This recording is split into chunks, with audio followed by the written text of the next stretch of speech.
Jaden, when I was getting my MBA from Stern, so I'm obviously still at Stern in a administrative capacity. We used to have this case study, kind of a thought experiment being done of like, which do you think is going to work better? You're an encyclopedia made by Microsoft, putting tens of millions, hundreds of millions behind it, or something just open sourced by randos. And you could never have predicted that Wikipedia would have become what it is. And yet we are now coming kind of like full circle with Wikipedia. It's in the news now because of AI, because Wikipedia has been, until very recently, Jaden, the source of truth. It almost became like a verb for people, right? And so obviously when AI is looking for information, it's kind of coming on the internet and looking for answers to various things.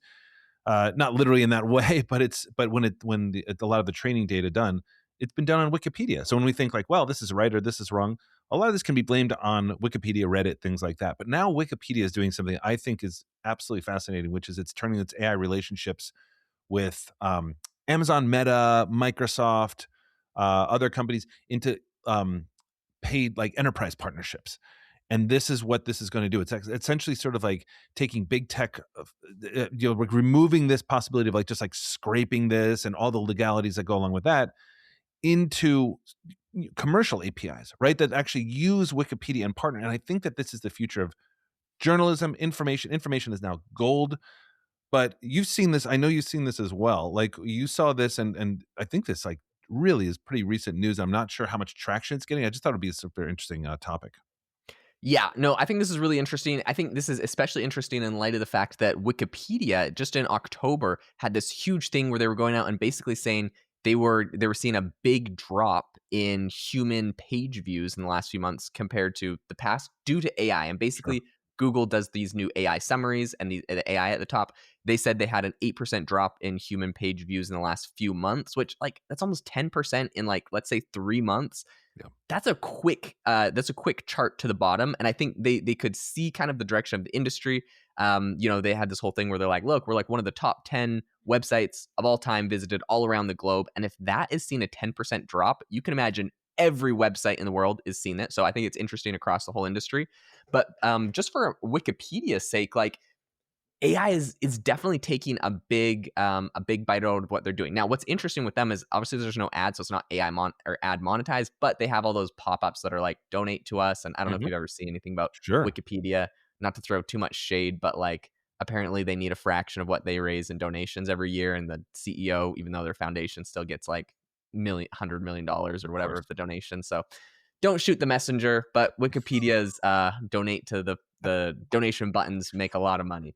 Um, Anyways, I think they could see the writing on the wall where like traffic is dropping from all of these AI summaries. They also had a whole article that went out and a whole piece, maybe a blog post like maybe 6 months ago, where they were saying that due to all of the AI models scraping the website, it was increasing their cost of servers dramatically. And essentially what happens is the way their server structure is, they have, like millions and millions of pages, right? Like a billion pages. I don't know what Wikipedia has, millions of pages. And they have maybe like, it's always the 80-20 rule with everything in business, online, everything. They have 20% of their web pages, they get 80% of the traffic, right? These are people searching for famous celebrities like Tom Cruise and Connor Grennan. Those pages are going to get a lot of traffic. Whereas there's smaller pages like the Battle of, I don't know, some tiny little obscure history fact that might get like 5 people a month to go to that page. So what Wikipedia does is very smart in their architecture, is they structure their back end where they cache all of the obscure things that don't get visited very often. And the newer stuff or actually I think they cache the newer stuff. So when you hit it, it immediately gives it to you fast. It's easier to access.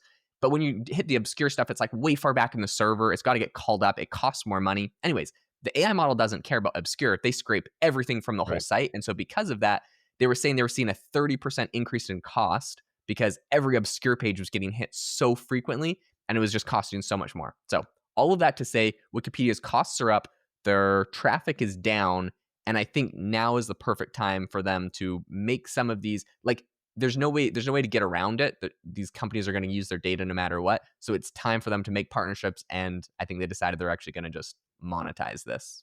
I'm surprised it's not happening more. I mean, you Yeah. see it obviously. I can't remember if the New York Times has formed partnerships or not. People can correct me on that. I mean, obviously, like they were the first big lawsuit against OpenAI, but then Alex Springer or whatever, sort of like some of these other big media companies have started to partner with them because obviously these companies need data. One of the things that happened very early on, Jaden, as you remember, is that Elon shut down access to to X because like people were just like, or companies like OpenAI were just like Yep. using this as training data. It was phenomenal training data. In the same way, YouTube was like, heck no. Even to Google, YouTube was Yep. sort of saying, because they're under the same parent company, but those are two different companies.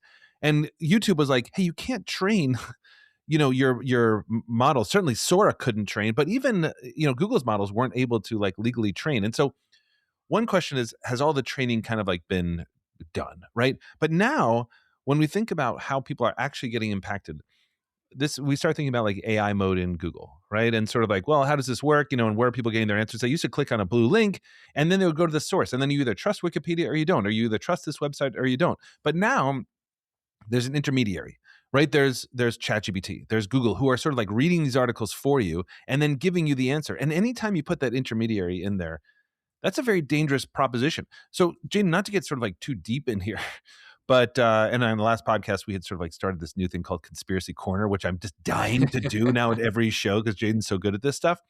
But this idea that I generally trust Wikipedia, and it drives me a little nuts when people are like, oh, don't believe what you read on Reddit or Wikipedia. The thing is, folks, like this is how open sourcing works. Open sourcing tends to get things pretty right. The reason why you see the top links on just a Google search is because an algorithm has pushed them up because people find them truthful. And you can say, well, what do people know? People know a lot.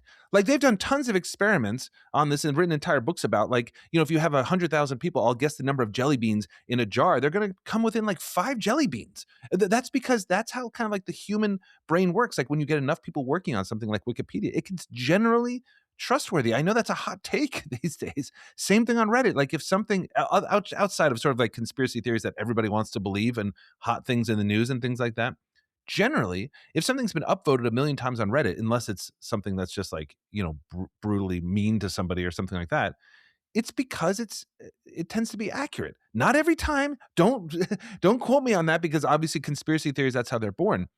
But generally speaking, which is why I think this is a great partnership with Wikipedia and with Amazon and with Meta and I think Perplexity too, right, Jaden? Like this Yep. idea of like, if they can legally scrape Wikipedia, that is a good source of truth. And we can say, well, it's not perfect.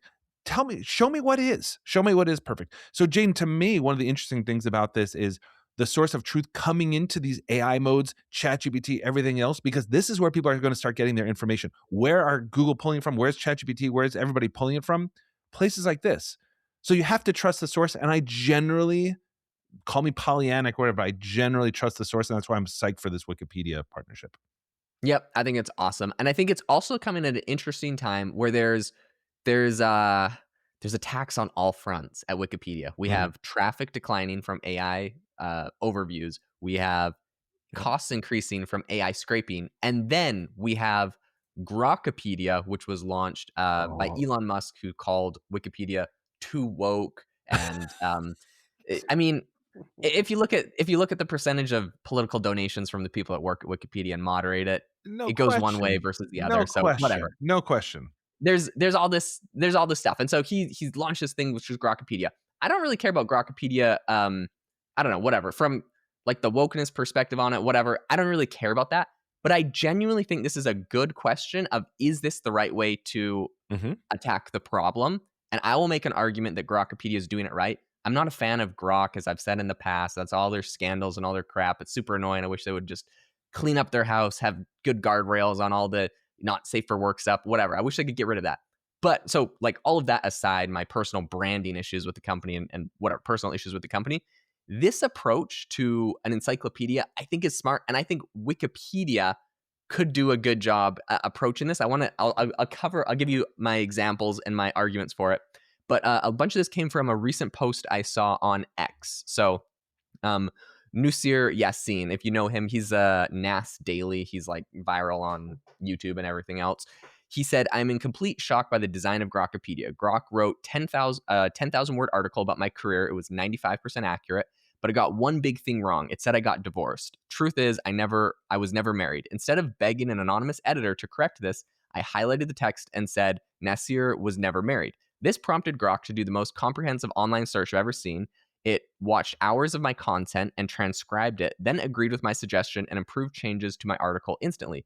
I fully understand what Elon Musk refers to as truth. This is not a marketing word. It is literally a design of the system. First, Google needs to stop surfacing Wikipedia, blah, blah, blah. He goes on like a little tirade against Wikipedia, whatever. But I think that is such an interesting It's concept amazing. for an encyclopedia where it has all this stuff generated. And if you think something is incorrect, instead of relying on a person to go and edit it, because I've edited Wikipedia articles before, and I've also like made corrections to Wikipedia articles, and I had someone like undo my correction and like, Mhm. and then I redo it and they undo it, and I like have this little Wikipedia battle with some anonymous editor, and I'm like, hey, forget it, I don't care. Like, why am I even fixing this stupid website? Mhm.